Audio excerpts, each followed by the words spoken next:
Allah ciptakan Mr. Mulyono itu untuk nguji iman kita. Akhirnya bangkit semangat jihad umat Islam di Indonesia. Jadi ono hikmahnya, ada hikmahnya. Assalamualaikum warahmatullahi wabarakatuh. Bapak ibu, akhirnya Ustadz Andri Kurniawan terang-terangan membongkar sifat asli dari Kang Deddy Mulyadi dan Mr. Mulyono. Ya, di sini Ustadz Andri Kurniawan pun mengingatkan kepada kita agar lebih hati-hati ataupun tidak percaya 100% kepada pemimpin yang pencitraan seperti itu ya. Oke, ini menarik untuk disimak ya Bapak Ibu, pendapat ceramah dari Ustadz Andri Kurniawan. Sebelum lanjut videonya, terima kasih yang sudah like dan subscribe. Yuk kita tonton bersama-sama ya Bapak Ibu. Kalau kita tidak ada Budi, tidak ada Mr. Mulyono, tidur umat Islam, nggak bangkit semangat jihadnya, ya kan? Ada hikmahnya ternyata. Jadi Allah ciptakan itu, Allah ada hikmahnya. Tapi akhirnya terbongkar. Alhamdulillah Bu, Allah selamatkan Indonesia. Nggak sampai 3. Nah, kalau 3 periode ibu-ibu, ya Allah, saya beberapa waktu yang lalu saya dipanggil oleh mantan Panglima TNI, Pak Jenderal Purnawirawan Gatot Nurmantio, di sebuah hotel di Surabaya. Ya Allah, sampai berkasnya itu diserahkan pada saya simpan baik-baik gitu. Sampai saya sudah diwanti-wanti sama Jenderal Purnawirawan Gatot Nurmantio, Ustadz, jangan disampaikan ke publik. Yang disampaikan ke publik itu hanya globalnya saja, jangan sampai rinci, karena itu rahasia negara. Bu, sampai di rumah saya nangis, Bu. Kalau ini qadarullah, sudah Allah gagalkan. Kalau itu jadi 3 periode, Bu, ya Allah, saya terus bayangkan sampai saya di rumah itu nangis. Ya Allah, kira-kira anak cucu kami ini masih bisa mentauhidkan Engkau, ya Allah. Kenapa, Bu?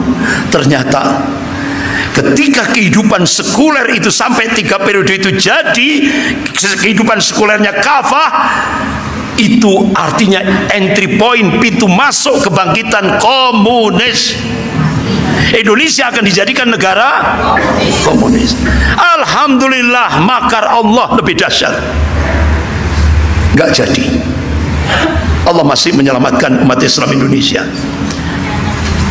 Ya, ngeri Bu, ngeri. Saya baca rinciannya itu, ya Allah, itu strategi Bu, 2024-2029 sudah strateginya sudah disiapkan. Tapi kan umat Islam nggak tahu Bu, tenang-tenang saja. Hampir 10 tahun umat Islam se-Indonesia dipaksa untuk hidup dalam kehidupan sekuler. Sekuler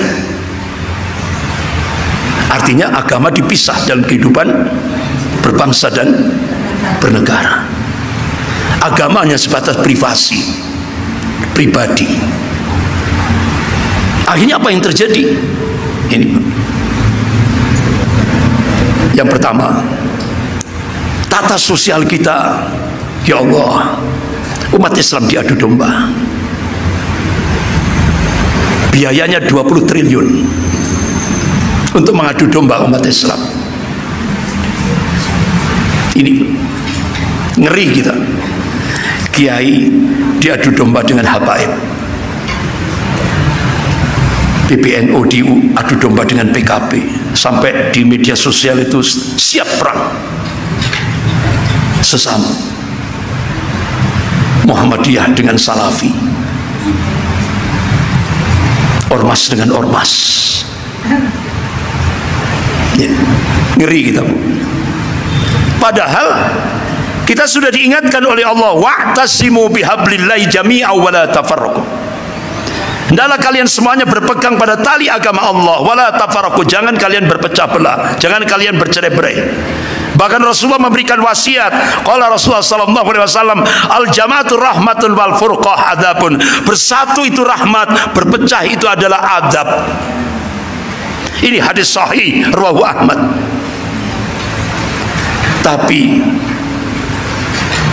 umat Islam di Indonesia dipaksa untuk hidup sekuler, isinya adu domba. Biayanya 20 triliun, bukan miliar, triliun. Habis itu budayanya hedonis, masa bodoh terhadap aturan syariat. Sudah saya sampaikan tadi, budaya-budaya syirik. Tidak hanya itu, hidupnya yang remaja disibukkan dengan game online, yang dewasanya disibukkan dengan judi online, yang orang tuanya disibukkan dengan pinjaman online. Coba Bu, dirusak dengan kehidupan sekuler ini. Dia masa bodoh terhadap aturan syariat, hedonis. Pendidikannya diarahkan pada materialistik, ya kan? Nah, nek wis lulus golek bojo sing ayu, nek iso kerja sing gajine dhuwur, ya. Materialisme. Jarang sekali pendidikan di Indonesia sekarang yang mengajak anak didiknya untuk al-khauf minallah, takut kepada itu. Cuma pesantren, cuma pesantren yang ngajak untuk takut kepada Allah. Pendidikan nasional, pendidikan umum kering dari itu tadi, al-khauf minallah. Politiknya oportunis, masa bodoh terhadap nilai, sehingga wajib berpolitik dengan curang secara terstruktur, sistematis dan masif sekali. Agamanya sinkretistik tadi itu, kita dipaksa menerima agama baru tadi, ya kan? Nah, ibu-ibu, kehidupan sekuler inilah yang 10 tahun kemarin itu, ya Allah, ngenes umat Islam itu. Umat Islam jadi tamu di rumahnya sendiri, tidak bisa jadi tuan rumah di rumahnya sendiri. Alhamdulillah, wa makarallah wallahu khairul makirin. Mereka membuat makar, tapi Allah balas makar mereka, dan Allah sebaik-baik pembuat makar. Ternyata ketika muncul statement, ya kan, siapa yang diutus ke Bude untuk memperpanjang 3 periode, ya kan? Langsung Mr. Mulyono, saya tidak, itu bohong gitu. Nggak taunya akhirnya terbongkar. Mr. Mulyono minta bantuan Ahok kepada Bude untuk tambah 3 periode. Nah, ibu-ibu yang dimuliakan Allah, alhamdulillah gagal. Ini gagalnya artinya apa, Bu? Ternyata Bude masih di hatinya masih dipelihara sama Allah. Makanya kemarin umroh ini, mudah-mudahan dapat hidayah, amin ya rabbal alamin. Makanya sempat saya ditanya oleh ibu-ibu di lereng-lereng gunung itu, Ustaz, kok gak mati-mati Bude? Akhirnya saya jawab, ibu-ibu, dengan adanya Allah ciptakan Bude, itu ladang jihad bagi kita. Kalau tidak ada Bude, kita tidak semangat, kita tidur, ya kan? Begitu juga Allah ciptakan Mr. Mulyono itu untuk nguji iman kita. Akhirnya bangkit semangat jihad umat Islam di Indonesia. Jadi ono hikmah itu, ada hikmahnya. Nah, kalau kita tidak ada Bude, tidak ada Mr. Mulyono, tidur umat Islam, nggak bangkit semangat jihadnya, ya kan? Ada hikmahnya ternyata. Jadi Allah ciptakan itu, Allah ada hikmahnya. Tapi akhirnya terbongkar. Alhamdulillah, Bu, Allah selamatkan Indonesia. Nggak sampai 3. Nah, kalau 3 periode, ibu-ibu, ya Allah, saya beberapa waktu yang lalu saya dipanggil oleh mantan Panglima TNI, Pak Jenderal Purnawirawan Gatot Nurmantio, di sebuah hotel di Surabaya. Ya Allah, sampai berkasnya itu diserahkan pada saya simpan baik-baik itu. Saya sudah diwanti-wanti sama Jenderal Purnawirawan Gatot Nurmantio, Ustadz, jangan disampaikan ke publik. Yang disampaikan ke publik itu hanya globalnya saja, jangan sampai rinci, karena itu rahasia negara. Bu, sampai di rumah saya nangis, Bu. Kalau ini qadarullah, sudah Allah gagalkan. Kalau itu jadi 3 periode, Bu, ya Allah, Saya terus bayangkan sampai saya di rumah itu nangis. Ya Allah, kira-kira anak cucu kami ini masih bisa mentauhidkan Engkau ya Allah. Kenapa Bu? Ternyata ketika kehidupan sekuler itu sampai 3 periode itu jadi, kehidupan sekulernya kafah, itu artinya entry point, pintu masuk kebangkitan komunis. Indonesia akan dijadikan negara komunis. Alhamdulillah, makar Allah lebih dahsyat. Nggak jadi. Allah masih menyelamatkan umat Islam Indonesia. Ya, ngeri Bu, ngeri. Saya baca rinciannya itu, ya Allah. Itu strategi Bu, 2024, 2029. Sudah, strateginya sudah disiapkan. Tapi kan umat Islam nggak tahu Bu. Tenang-tenang saja. Ini loh. Bahkan sampai ketika saya diundang di Jakarta itu ada Jenderal Purnawirawan Tiasno Sudarto, ada Jenderal Purnawirawan Sunarko, mantan Danjen Kopassus yang situ kasat tadi ya, mantan Danjen Kopassus, ada Jenderal Purnawirawan Soeharto, mantan Komandan Marinir, ada beberapa jenderal-jenderal saya tidak tahu namanya. Di samping kanan saya ada Kolonel Purnawirawan Sugeng Waras. Ustadz, sekarang di Indonesia, masih yang lalu 10 tahun yang lalu itu loh Bu, Indonesia sudah terjadi 3 peperangan sekaligus. Perang asimetris, proxy war, dan perang neokortek war. Nah, kita kan tidak tahu 10 tahun kemarin itu sudah terjadi 3 peperangan sekaligus.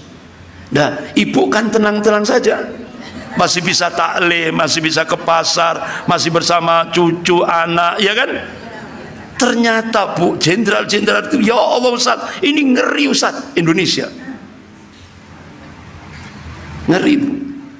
Tapi nggak usah saya sampaikan, ibu tambah mumet nanti, tambah mumet, ya itulah. Nah ibu-ibu, jadi ternyata ibu-ibu, ya Allah, itu tadi ittibaul kufar, itu contoh itu tadi, ngikuti orang kafir dalam aspek ideologi, politik, sosial, budaya. Sosialnya apa kira-kira Bu?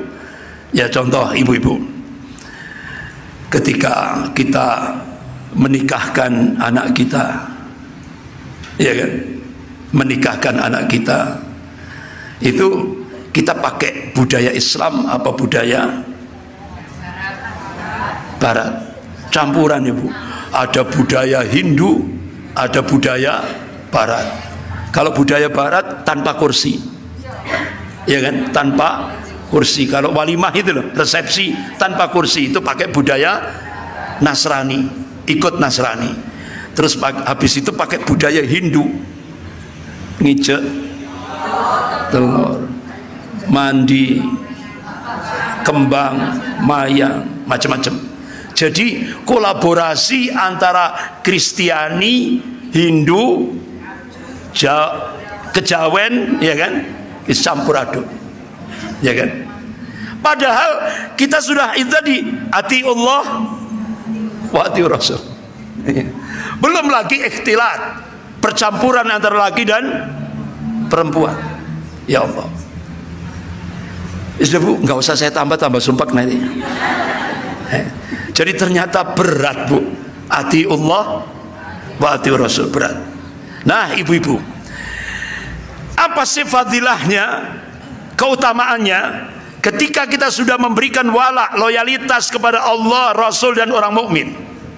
Ketika kita barok, putus dalam aspek akidah kepada orang kafir dan orang musyrik, apa fadilahnya, keutamaannya apa? Rasulullah bersabda, qala Rasulullah sallallahu alaihi wasallam, man ahabba fillah, barang siapa yang mencintai karena Allah, wa wala fillah, man ahabba fillah, barang siapa yang mencintai karena Allah, wa abghadha fillah, dan membenci karena Allah, wa wala fillah, dan memberikan wala, loyalitas karena Allah, wa ada fillah, dan memusuhi karena Allah, fa innama tunalu wilayatullah bidzalik, maka sesungguhnya kewalian Allah, kecintaan Allah itu baru bisa kita dapatkan ketika kita mengamalkan al-wala wal bara. Rasulullah tegaskan lagi, Qala Rasulullah sallallahu alaihi wasallam, "Walan tajra 'abdun ta'mal iman wa in kasarat salatu wa shaumu hatta yakuna kadzalik." Seorang hamba Allah, kata Rasulullah, tidak akan bisa merasakan lezatnya iman. Tidak akan bisa merasakan lezatnya iman. Sekalipun dia banyak sholatnya, banyak puasanya, kata Rasulullah, hingga dia mengamalkan al-wala wal bara, loyalitas dan penolakan. Nah, itu. Loyalitas kita berikan pada Allah, Rasul dan orang mukmin. Penolakan kita kepada orang kafir dan orang musyrik. Hamdan wa syukurillah, Allahumma sholli ala sayyidina Muhammad wa ala sayyidina Muhammad. Ya, Bapak Ibu, tadi dia ya ceramah dari Ustadz Andi Kurniawan, yang mana kita selama 10 tahun ke belakang ya agama Islam sangat-sangat tidak dimunculkan ataupun pemerintahannya acuh ya seperti itu, dengan di bawah pimpinan Mr. Mulyono ya. Dan Ustadz Andi Kurniawan pun mengingatkan kepada kita agar tetap hati-hati, jangan sampai ada orang yang mengadu domba, terutama yang sedang ramai, yaitu PBNU dengan PKB ataupun Habib dan Kiai. Itu harus kita hindari, ataupun harus kita jangan sampai kita terbawa-bawa, yaitu amanat dari Ustadz Andi Kurniawan. Oke, semoga ada manfaatnya, semoga menambah wawasan. Terima kasih, sampai berjumpa next video. Mohon maaf bila ada kata salah. Assalamualaikum warahmatullahi wabarakatuh.